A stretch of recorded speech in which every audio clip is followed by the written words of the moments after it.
নমস্কার বন্ধুরা, সোনালী স্বপ্ন চ্যানেলে আমার সমস্ত বন্ধুদের স্বাগত জানাচ্ছি। সকল বন্ধুদের ভালোবাসা জানিয়ে আজকের এই ভিডিওটি আমি শুরু করছি।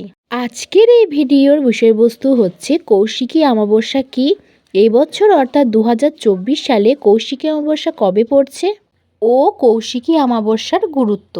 চলুন তাহলে ভিডিওটা শুরু করা যাক। চলছে ভাদ্র মাস, আর এই ভাদ্র মাসের অন্যতম বড় অনুষ্ঠান কৌশিকী অমাবস্যা। ভাদ্র মাসের অমাবস্যাকেই বলা হয় কৌশিকী অমাবস্যা। এই পূর্ণ তিথিতে দেবী কালী পূজিত হন কৌশিকী রূপে।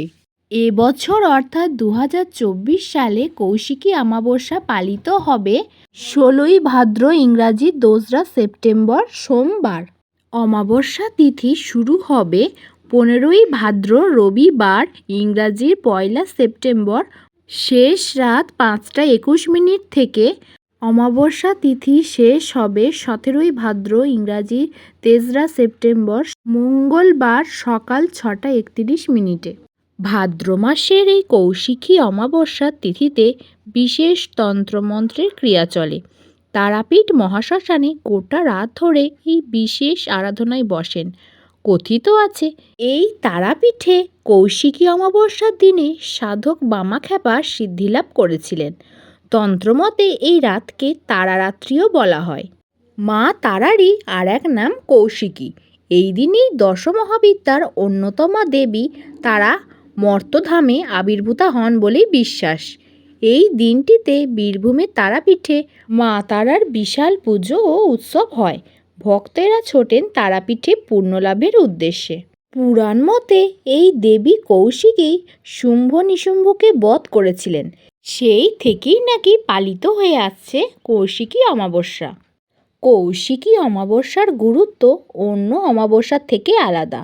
বলা হয় তন্ত্র সাধকদের জন্য এই রাত মহানিশি, মহাতিথি।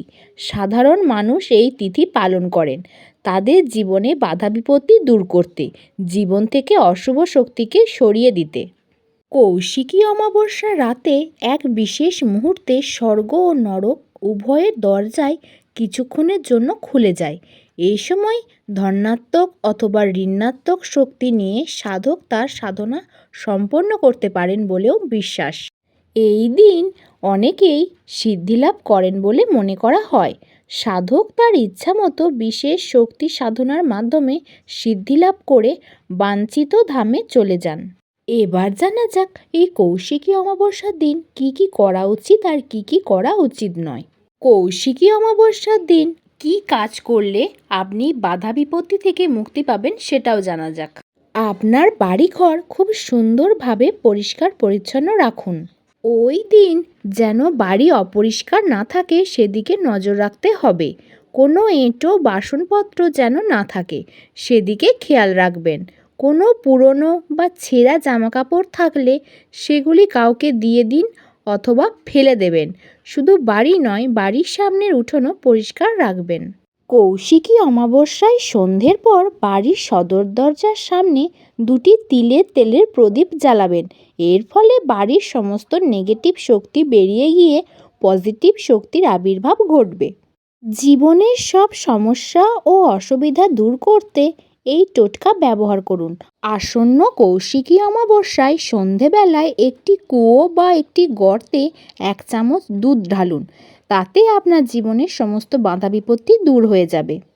একটি শুকনো নারকেল অর্থাৎ নারকেলের ভিতরে জল যেন না থাকে এমন নারকেল নিয়ে তার একদিকে ফুটো করে সেই ফুটো দিয়ে চিনি পুড়ে দিন ভিতরে।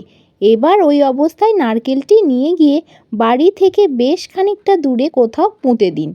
লক্ষ্য রাখবেন যেন ওই ফুটোটা উপরের দিকে থাকে আর এই কাজটা করার সময় কেউ যেন আপনাকে না দেখে। আসন্ন কৌশিকী অমাবস্যায় এই নিয়মগুলি অবশ্যই পালন করুন। দেখবেন আপনার জীবনের সমস্ত বাধা বিপত্তি সমস্যা দূর হয়ে যাবে। তো বন্ধুরা, আজকের এই ভিডিওটি আপনাদের কেমন লাগলো প্লিজ কমেন্টে জানাবেন। ভিডিওটি যদি আপনাদের ভালো লেগে থাকে তাহলে ভিডিওটিতে একটি লাইক করে দেবেন, শেয়ার করে দেবেন। আমি মূলত আধ্যাত্মিক, পূজার্চনা, ভক্তিমূলক কাহিনী, পৌরাণিক কাহিনী ও নানান অজানা তথ্য সংক্রান্ত ভিডিও দিয়ে থাকি। আমার ভিডিওগুলি যদি আপনাদের ভালো লেগে থাকে তাহলে যারা নতুন বন্ধু আছেন প্লিজ আমার চ্যানেলটিকে সাবস্ক্রাইব করে পাশে থাকা বেল আইকনটি প্রেস করে অল নোটিফিকেশানটি অন করে দেবেন, যাতে আমি ভিডিও আপলোড করলেই ভিডিওগুলি সঙ্গে সঙ্গে আপনাদের কাছে পৌঁছে যায়। আজকের মতো এই পর্যন্তই। আবার দেখা হবে আপনাদের সাথে পরবর্তী নতুন কোনো ভিডিও নিয়ে। সবাই খুব ভালো থাকবেন, সুস্থ থাকবেন, সাবধানে থাকবেন আর আমার পাশে থাকবেন। টাটা বন্ধুরা।